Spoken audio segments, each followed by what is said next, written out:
All right, we're going to ask once again, if you're not speaking, we ask you to put your mics on mute. If you're not speaking, would you please put your mics on mute?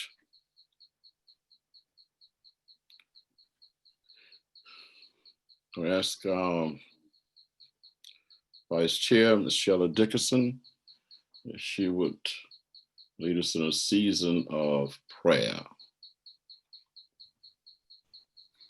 We'll bow our heads. Dear Lord, thank you for allowing us to be here tonight, even though it's virtual.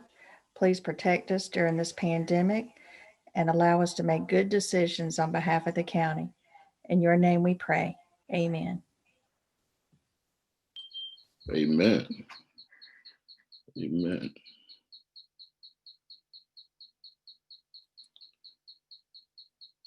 All right, we're going to ask that we will call this meeting of the Franklin County Board of County Commissioners to order. And we're going to ask that you will stand now for the Pledge of Allegiance to the flag of the United States of America. I pledge allegiance to the flag of the United States of America, to the republic for which it stands, one nation, under God, indivisible, with liberty and justice for all. You may be seated.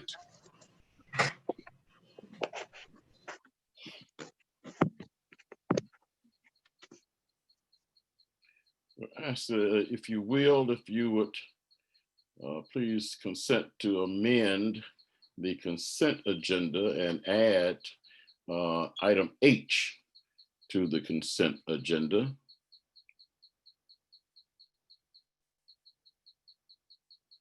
Can we get a motion to that amendment? So moved. Moved by Mr. Bond. Mr. Chairman, Yes. can you tell me what item H is? I remember seeing it, but I can't remember it. The minutes from August 3rd. August 3rd, that's what I thought. Thank you, sir. Yes, sir. Can we get a second? Second. Second by Mr. Jones. All right, Ms. Dickerson, Yes. Mr. Shriver, Yes. Mr. Speed, Yes. Mr. Jones, Yes. Mr. Bunn, Yes. and Mr. Foy. Yes. All right, the yeses have it, and it is so ordered. Now we will entertain a motion to approve the consent agenda. Mr. Chairman, Yes. I'd like to remove the minutes for discussion for just a point of clarification, if I could, please. You like to remove the minutes? Yes, sir. Okay, then we just approved item H. Is that what you want to speak on? Yes, I'm just wanting to, there's a piece in there I'd like to get a little bit better clarification to Okay. for discussion. Are you making a motion to move that? Yes, sir, in a motion. Okay. Can we get a second? Second. Second by Mr. Bond. Yes. Any questions? No questions. We'll have a roll call vote. Ms. Dickerson, Yes. Mr. Shriver, Yes. Mr. Speed, Yes. Mr. Jones, Yes. Mr. Bunn, Yes. Mr. Foy. Yes. All right, the yeses have it and it's so ordered. I'd like to have item G removed too. I have a couple questions about that one. Item G. All right, I put that forth in a motion. all right. Second. Moved by Mr. Foy. Is that second by Mr. Bunn? Yes, sir. Item G removed. Any questions? No questions. We have a roll call vote. All in favor, let's say by aye. Aye. Opposed, nay. Ms. Dickerson, Yes. Mr. Shriver, Yes. Mr. Speed, Yes. Mr. Jones, Yes. Mr. Bunn, Yes. and Mr. Ford. The Yes. yeses have it, and it is so ordered. All right. All right, Mr. Shriver. Yes, sir, Mr. Chairman. Under the section for Viper, in there where I had commented and made the motion to move forward, the word pursuit was used, and I believe my intention was more so towards the word comparison. The way it's been written in the minutes, it's being perceived that we're pursuing Viper, as in we are actively wanting to incorporate this. And our intentions back in August was once I learned we had Viper capabilities in our ambulances, I wanted to hear what the difference was between the use of that versus our radio system in these areas, and see if there was a value, and if so, how much, but not necessarily so much that I was ready to pursue Viper for a county. Okay, so you want the wording to state compare rather than pursue, is that correct? Yes, sir. I think that would be more along the lines of my intention at the time. All right, Madam Clerk will duly note that. All right, Mr. Foy. My question is here on the Franklin Plaza lease. What does the tenants and landlord take care of? One thing, who takes care of the roof? And that would be my biggest concern. Is it on the landlord or the tenant? Okay, Madam Manager. Yes, sir. That's on the landlord. And the tenant would be responsible for the interior, the cleaning and anything on the interior. Okay, how about the heating and air?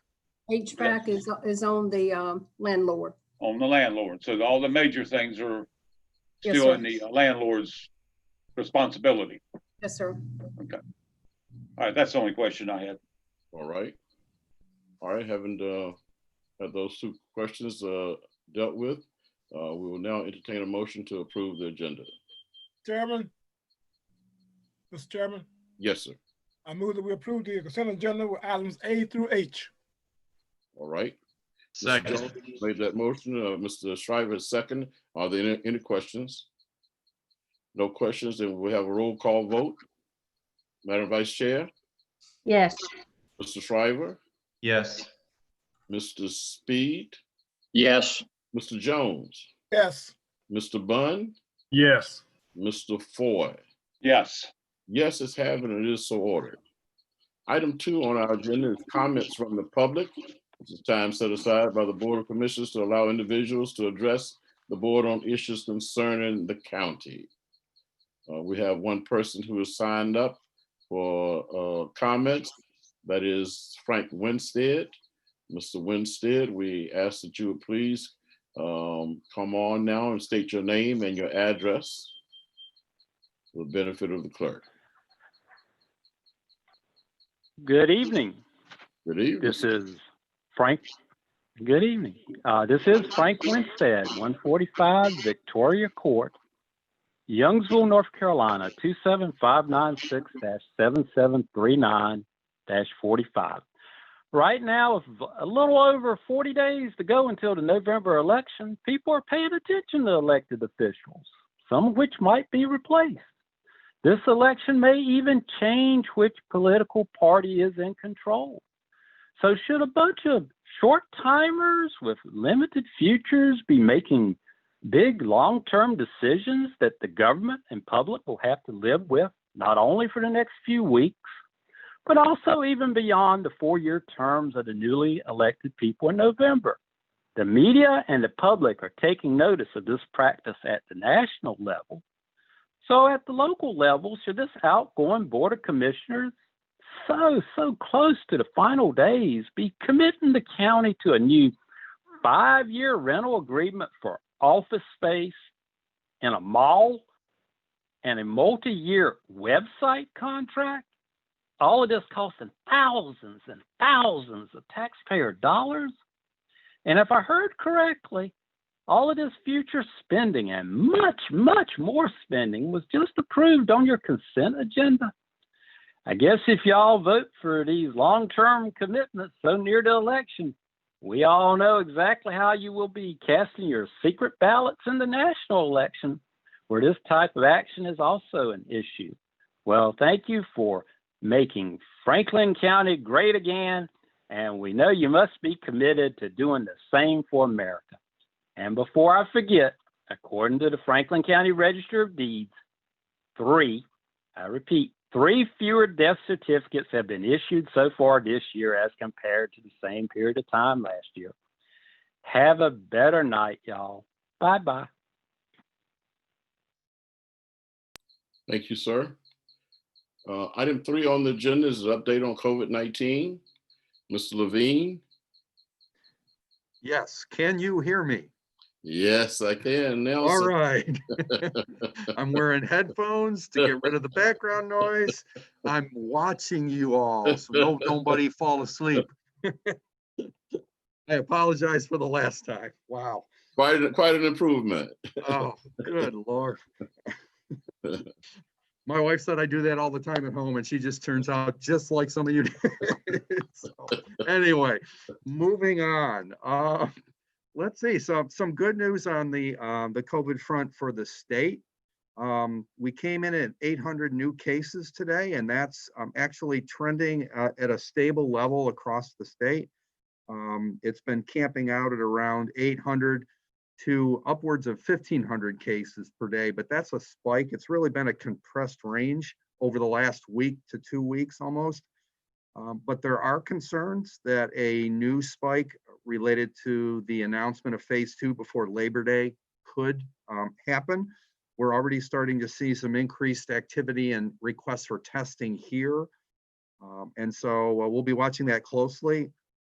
Right now, the state positivity rate, that's the percentage of positive cases against everybody that's tested, is at 5.4%. And our hospitalization rate for the state has not come down appreciably. It's remained remarkably consistent in the upper 800 to lower 900s for the past 2 weeks. So that remains concerning, primarily because we're entering into flu season right now. And everyone, I can't encourage you enough to get a flu shot this year. In Franklin County, we have right now a total for the lifetime of the pandemic of 1,189 cases. We've leveled off in the past few weeks, had a slight, and we've had a slight increase over the last few days. We're still right around 8 to 9 new cases a day, and it's been going on at that rate since about August 21st. The good news is that our positivity rate is actually, for the first time in probably several weeks, has fallen below the state's positivity rate. We were today we were at 5.1%. I'm not going to do the happy dance yet, primarily because that's the lowest it's been in quite a while, and I want to make sure that that's not an aberration, but that's where it's at right now. So we're going to ride that right to the end of the rainbow. On a down note, we have had, since the last time I reported to you, 3 more additional deaths in the community. 2 of those were deaths at a community-based deaths, and 1 was associated with a prior outbreak at Southern Living Assisted Living. The big news last week is that Governor Cooper announced that we would be going for kindergarten through 5, 5th grade. They would be allowed to go to Plan A, and they may choose that option, or they may also choose option B or C. Plan A is for full in-person classes with minimal social distancing, the same mask requirements and everything as all the other plans, but less social distancing requirements. There is a lot to unpack in this. I'm going to be honest, there's 23 pages in the guidance that came out. And I need a flow chart, because if you have this kind of school, but these people are on the bus, then you've got to, transportations, it's very complicated. So we are working in concert with the school district, trying to give them as much data as we can. They have a short time frame in which to make a decision on how they want to proceed. Again, keep in mind that because the governor's approved Plan A for grades K through 5, does not mean that they have to go to Plan A. They could go to Plan B, or they could stay at Plan C, and that would depend on what we're doing as a community. So we are going to be working with them quite closely to give them as much data as they need so that the Board of Education can make the decision. And so that's where that's at. Over the next 10 days, we're going to be poring over our data.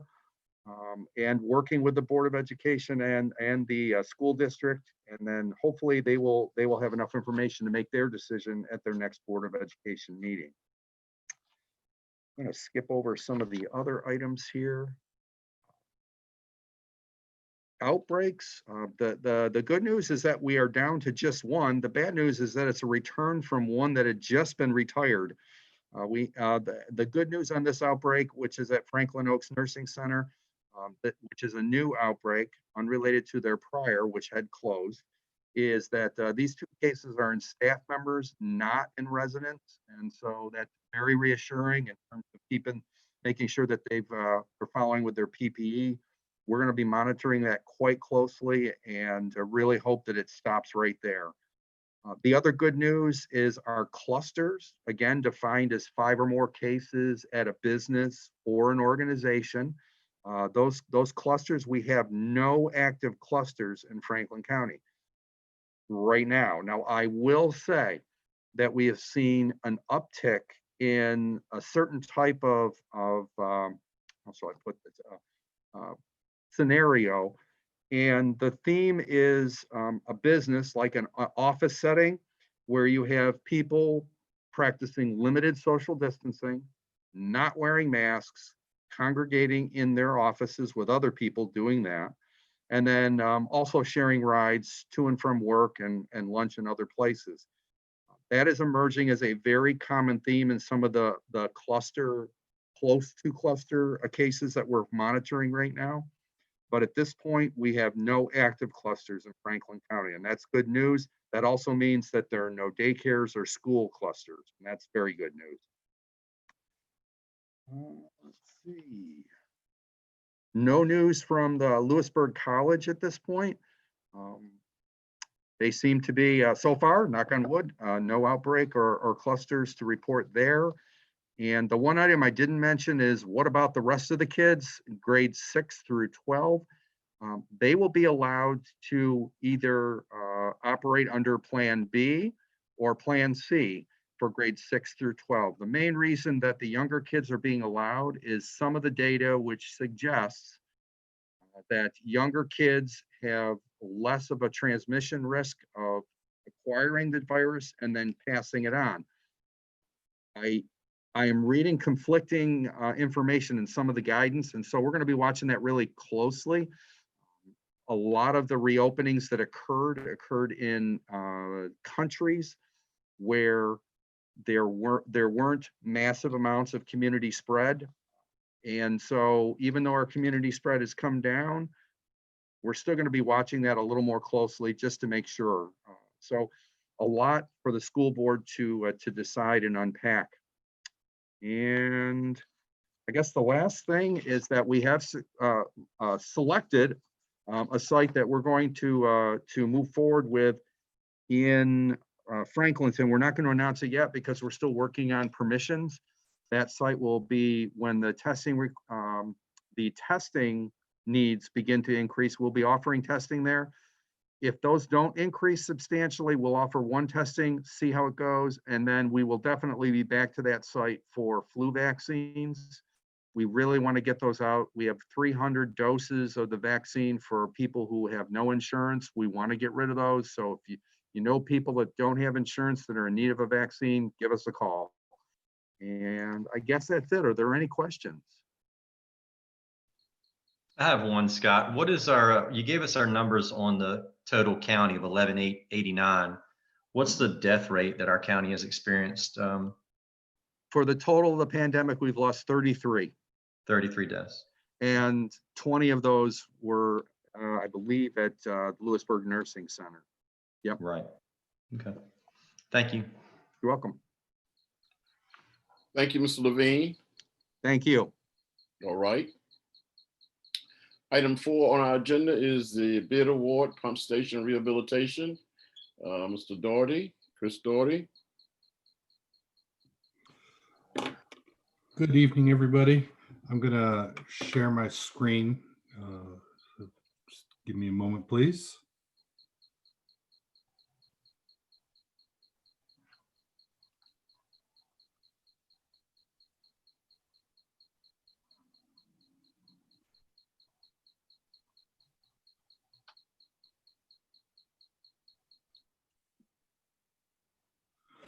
Okay. Good evening. Tonight, I'm going to ask the board to award a bid for the pump station rehabilitations. The project purpose is to rehab 3 pump stations in the Franklinton area. They are the Oak Ridge Pump Station, the Highway 1A Pump Station, and the Korea Street Pump Station. They are all over 20 years old and have exceeded their useful life. We will be replacing the pumps, controllers, level controllers, and installing SCADA along with bypass connections and new safety features at each of the 3 lift stations. As you recall, back in 2018, the county applied for and received a 0% interest loan for $1.365 million from the Water Infrastructure Fund through the Division of Water Infrastructure at State DEQ. We bid the 3 pump stations out as one project to take advantage of the bid environment. If we bid each one separately, we would not have received the amount of bids we got, and the cost could have been a lot higher. The engineer's estimate for construction is $1.1 million, and we did receive 7 bids. We did open the bids on September 2nd, 2020 at 2 o'clock in my office, and the low bid, the chart on the slide right here shows the low bidder as Herring Rivenbark at a low bid amount of $854,760. Herring Rivenbark has been in business since 1949 and has worked on similar projects for other municipal and county utilities. Municipal engineering, Gary Flowers, who's on the call with us and is available for any questions you may have, reviewed the bids and is recommending to award the bid to Herring Rivenbark at the low bid amount of $854,760. Staff is also in agreement with Gary Flowers' recommendation, and after this presentation, we'll be looking for a motion to award the bid to Herring Rivenbark. I stand by to answer any questions that you may have. Any questions for Mr. Doherty?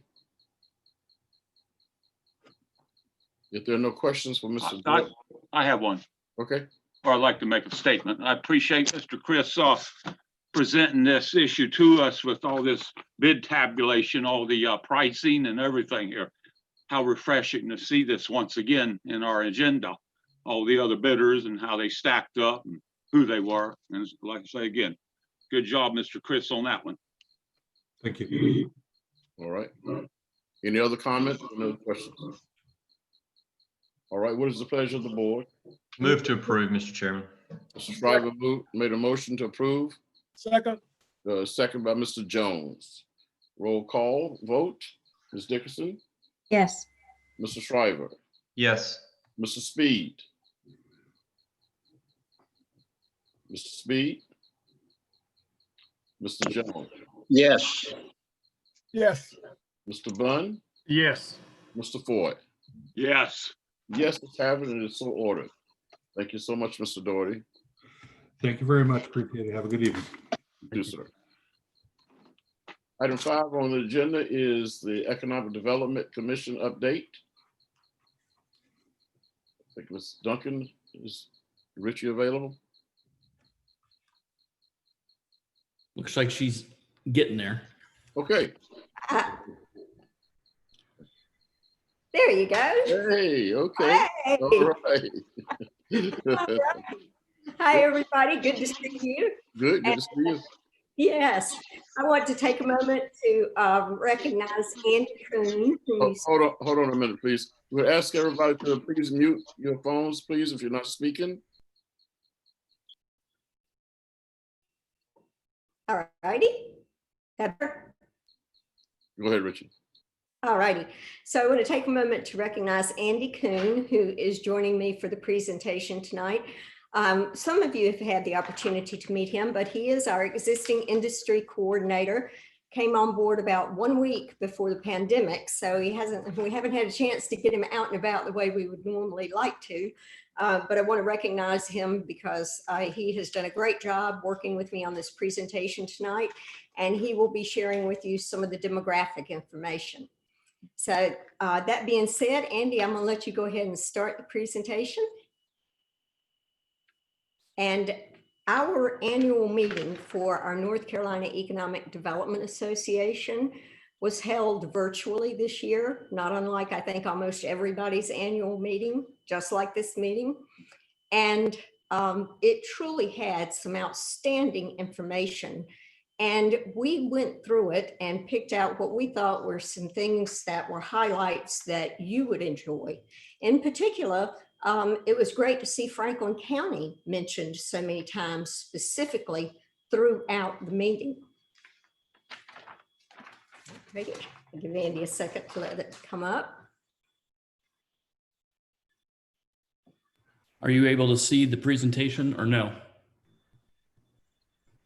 I can see Yeah. it. Yes.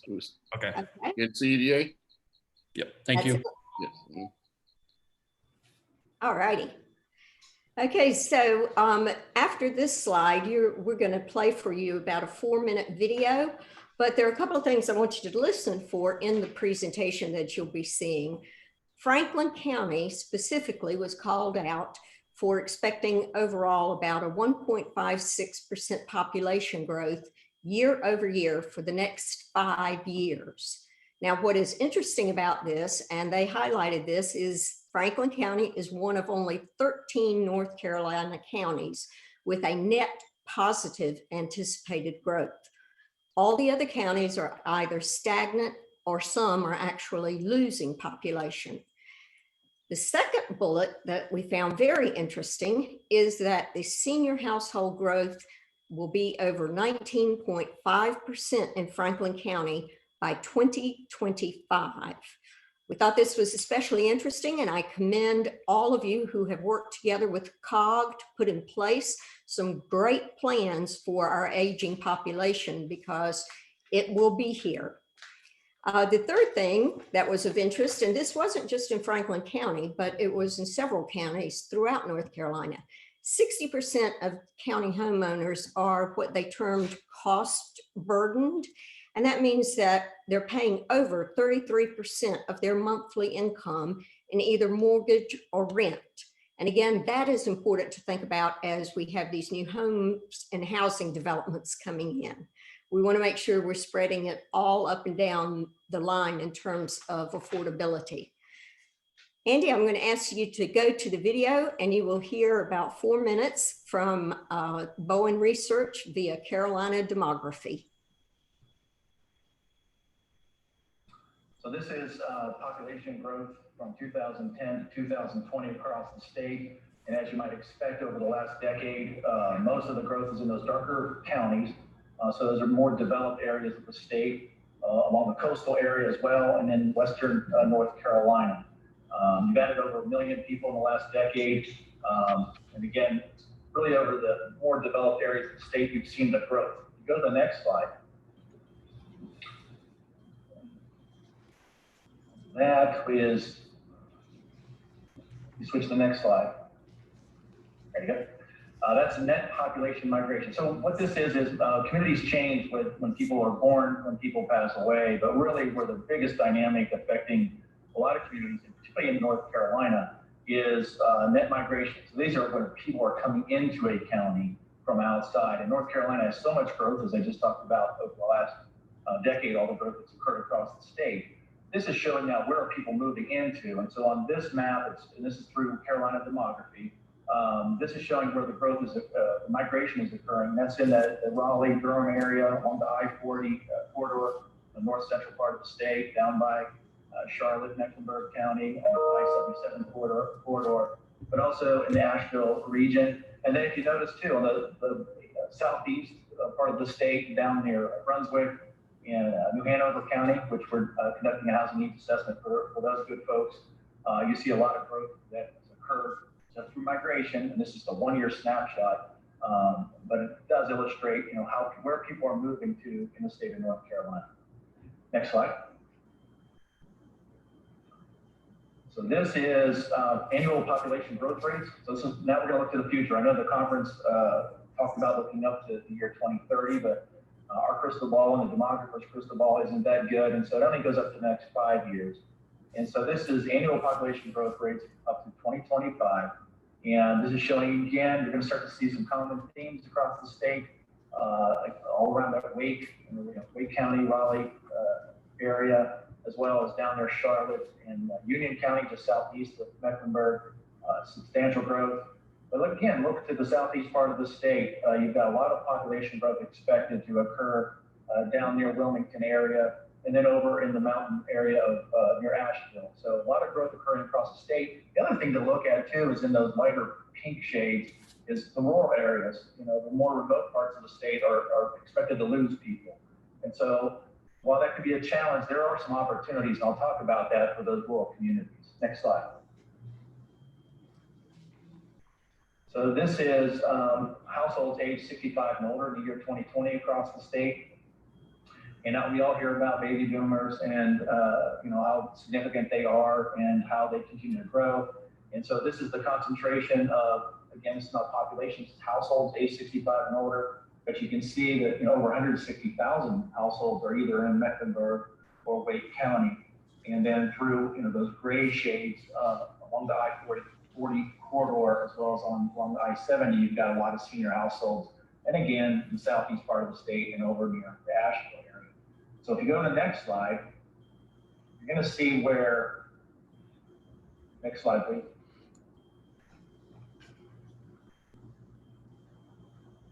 Thank you. This is the growth projected for senior households over the next 5 years, and darker shades, higher growth. And I just circled some of the ones that were really standing out. And most of that growth for the senior households is in that area just outside of Raleigh-Durham area, as well as northeast in Mecklenburg County, up in Tavares County. And then again, you're starting to see a theme on the southeast part of the state, a lot of anticipated growth in senior households down near Wilmington area. Now, the thing to keep in mind is this isn't all of a sudden seniors gravitating to North Carolina and gravitating to these communities. That's happening. People retire to North Carolina. It's a great place to retire. But a lot of this is just people aging in place. And so as communities and economic development, as you think forward to what should we be anticipating, and a lot of this discussion really is tying demographics to housing, which I believe is an economic factor. You have to be thinking about senior characteristics. And this wave that's coming through, we're all aware of, communities need to plan for it. And I think a lot of communities we've talked to are starting to realize how significant this change is. Next slide. All righty. Thank you very much. And I think you'll notice that Franklin County was one of those counties that he had circled when he was talking about the aging population. The next part of the program that we're going to go to actually deals with site selectors. And I think most of you know what they are, but for those of you listening who may not know, site selectors are those companies or individuals that are hired by companies to go and find the best place for that company to either move to or expand to. And part of our job is obviously to stay front and center and close with these site selectors and help convince them that Franklin County is the best place for any company to come to. But obviously with COVID-19, our world has changed. The world of the site selectors and the businesses that they're dealing with has also changed. But you'll hear in this next video that the site selection process has been slowed, but it hasn't stopped. And demands for manufacturing sites remain high. And as you know, in our business sectors, we're very high in manufacturing. So this is a good thing for us. The third item is of special note in that existing buildings continue to be preferred when someone is looking for a location. They see that as getting into the marketplace faster if they have an existing building. As many of you have heard me say, in this entire area, we have a shortage of vacant buildings. And as soon as they become available, they are immediately filled. And so we know that as inventory in buildings goes up, we can fill them up with businesses. I'm now going to turn it over to the video and let the people you see listed there on the panel share with you some of their insight.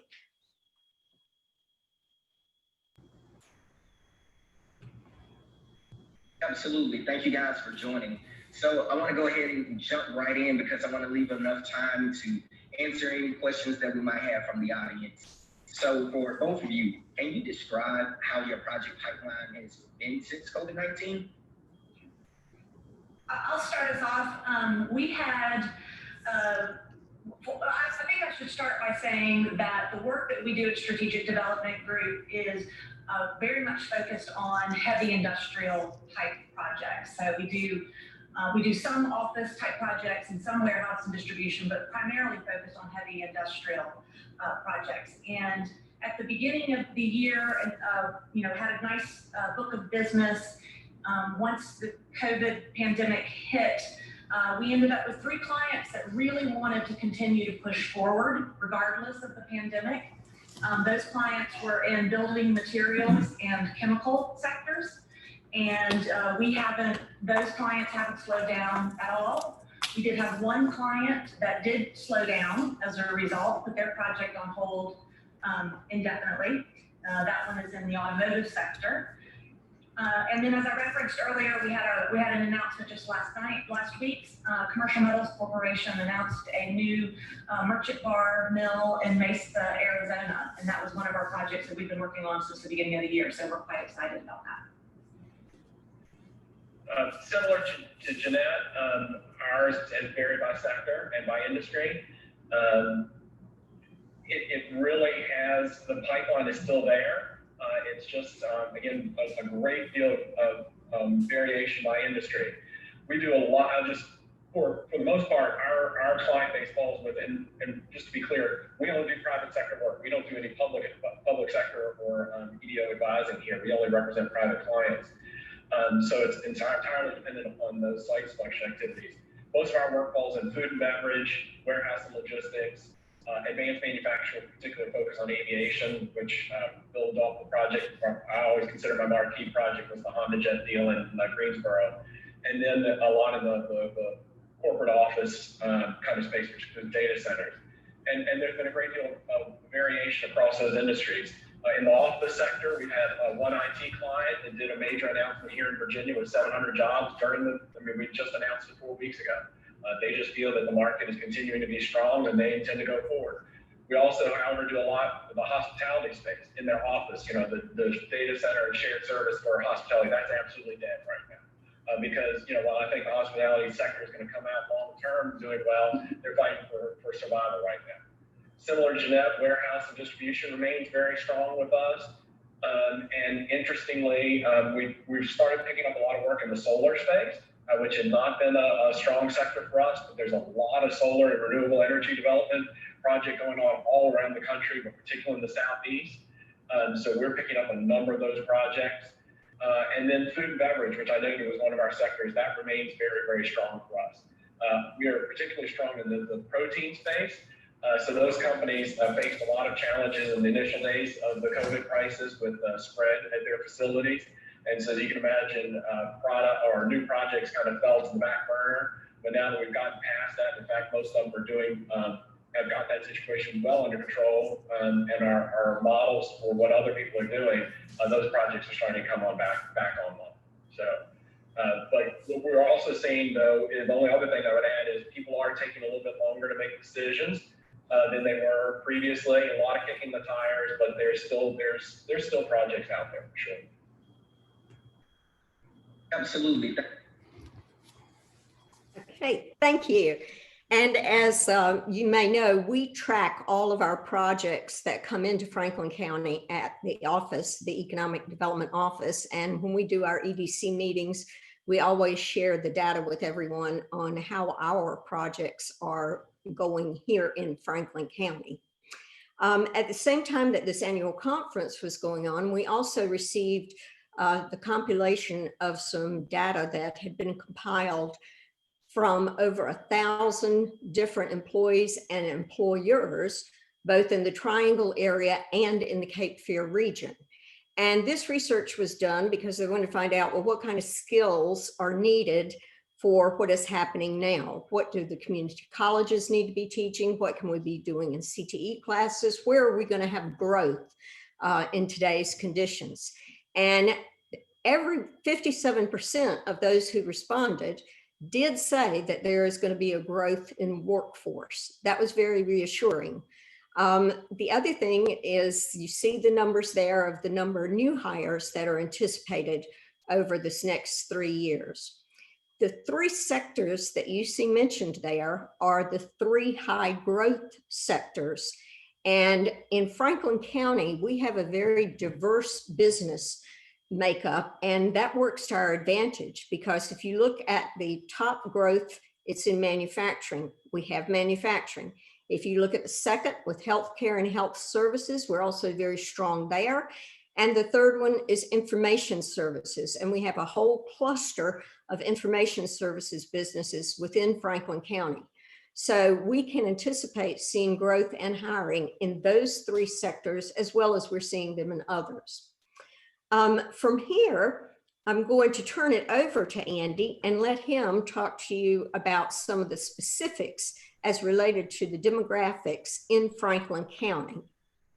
Okay, Andy, I'll let you take it away.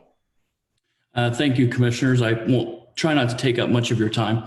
I appreciate it. What you see on your screen here is a sample selection of some of the data that we present to the Economic Development Commission at our meetings.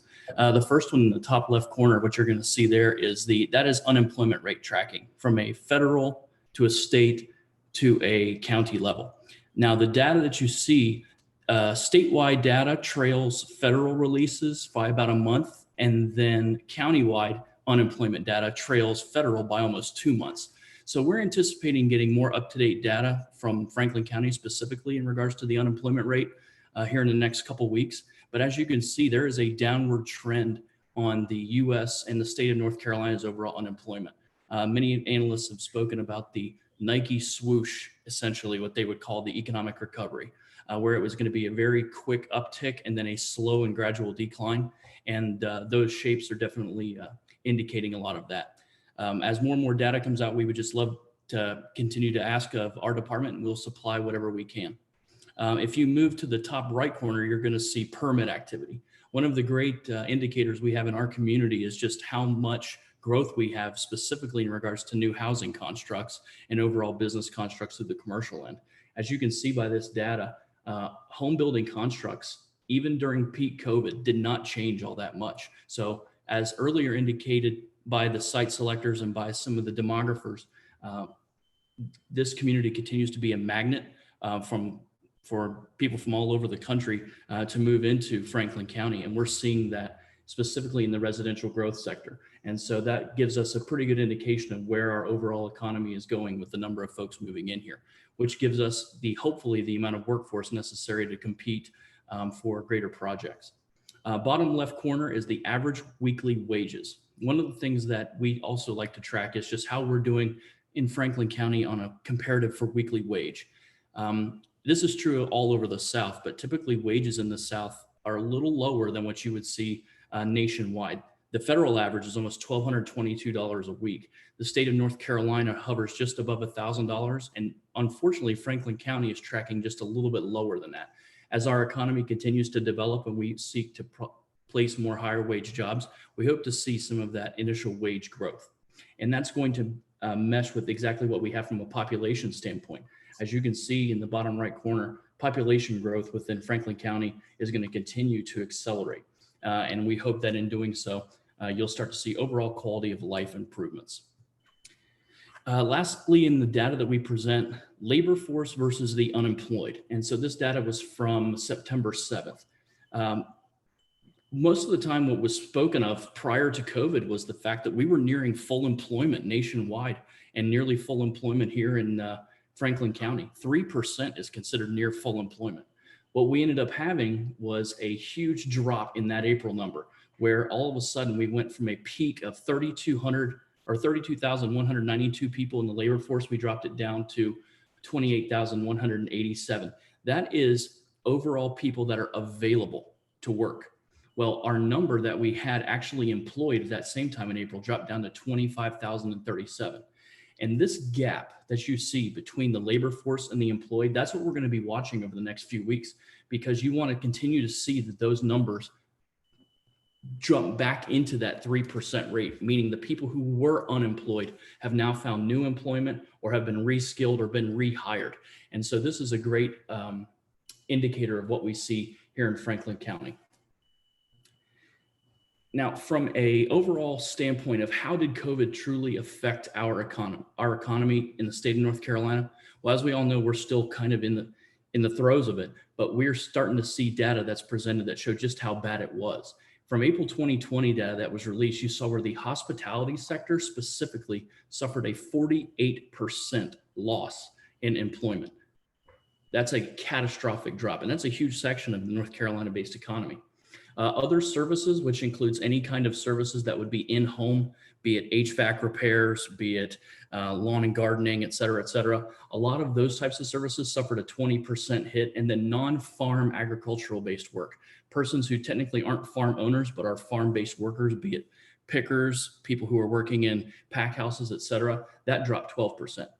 Now, by June, the leisure and hospitality sector had recovered almost 20% of that loss. So that really brief drop off is starting to come back. Unfortunately, it's not coming back with the pace that some of the other industries have. You see that the non-farm agricultural moved from 12% loss down to 7.6%, and then the manufacturing sector actually took a little bit of a hit. What we see there in the manufacturing pieces is that in the state of North Carolina, COVID ultimately cost 35,000 people their jobs. What we want to see is how many of those 35,000 hopefully return. And the data that you saw earlier about the rise in manufacturing opportunities and the 17 to 32,000 new jobs that are going to be added to our economy over the next 3 to 5 years gives a lot of those folks an opportunity to return to the workforce. And we're hopeful that they do just that. Richie? Right. Thank you, Andy. And we're going to conclude the presentation with just a reminder on the program that is currently underway at the Carter-Cog, and that is the Open for Business Loan Program. You heard this mentioned last week. Chairman Dunstan, I believe you talked about this some at the last meeting, and we're just reminding any business out there, help us get the word out. These loans are available for businesses that were impacted by COVID, and we want to help these businesses. It's anywhere from $10,000 to $100,000 in terms of loan money. And the information you can see there, you go to the cartercog.org. I would encourage businesses, I would encourage anyone who knows businesses that need the help as a result of COVID-19 to reach out and take advantage of this program. All righty. And the last thing is just to see if you have any questions of us. Does anyone have questions? Thank you so much, Richie. And that was a very, very in-depth presentation that you and David made tonight. And thank you so much for that. Well, thank you for your time. We appreciate you letting us do it. Good time to be alive in Franklin County. It is. Thank you all. Thank you. All right. Item number 6 on our agenda is appointments. The Agriculture Advisory Board, the board is asked to consider appointing Brent Strickland, Harris Township, and Tanya Pierce, Lewisburg Township, to the board for 3-year terms. Motion to approve. Motion by Mr. Bond to approve. Second. Second by Mr. Shriver. Are there any questions? No questions. We have a roll call vote. Respond by saying aye or nay. Madam Vice Chairman? Yes. Mr. Shriver? Yes. Mr. Speed? Mr. Jones? Yes. Mr. Bunn? Yes. Mr. Ford? Yes. All right, the yeses have it and it's so ordered.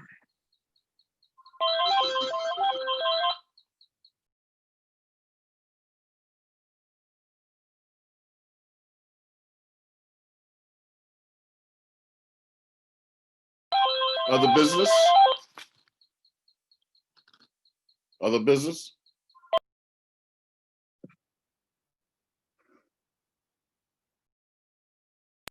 No other business, board manager and clerk comments? Madam Clerk? Mr. Chairman, I have no comments at this time. All right. Mr. Foy? I have no comments at this time. All right, Mr. Bunn? I have no comments. Mr. Shriver? Nothing to add, sir. Mr. Jones? No comments tonight. Mr. Speed? No comments. Madam Manager? Ms. Dixon, did I call you? No, but no comments. I'm sorry. Okay. Madam Manager? No comments. All right. All right, item number 8, I'm sorry. Item number 9 is closed session. Board is asked to conduct a closed session pursuant to the following North Carolina General Statutes. North Carolina General Statute 143-318.11A4, Industry Economic Development. What's your pleasure? So moved. Second. Mr. Bunn, second by Mr. Shriver. Madam Vice Chair, Yes. Mr. Shriver, Yes. Mr. Speed, Yes. Mr. Jones, Yes. Mr. Bunn, Yes. Mr. Foy. No.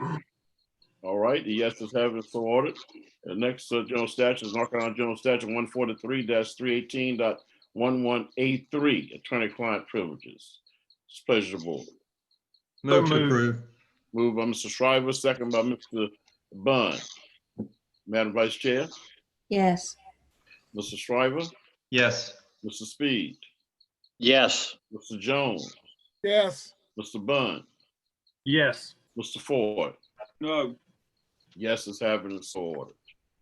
All right, we'll see you in closed session.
I tell you what.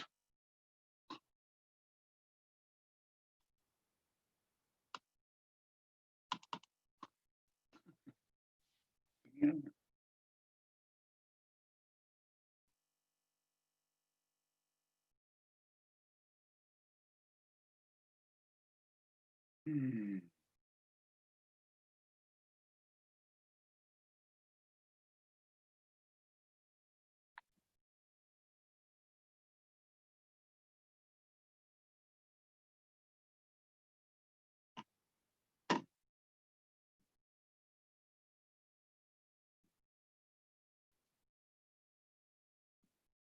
I can't.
All right. Entertain a motion to go back into open session. So moved.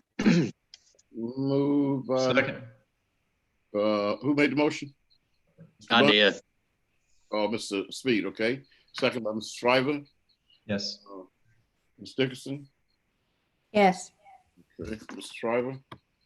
Yes, sir, Mr. Chairman. I'd like to make a motion that we conduct a public hearing to discuss an incentive for the North Carolina Turf Care for our next meeting on October the 5th. All right, it's a motion. Can we get a second? Second. Motion by Mr. Shriver, second by Mr. Jones, that we would call for public hearing for North Carolina Turf Care for incentive program. Are there any questions? No questions. We will have a roll call vote. Madam Vice Chair, Yes. Shriver, Yes.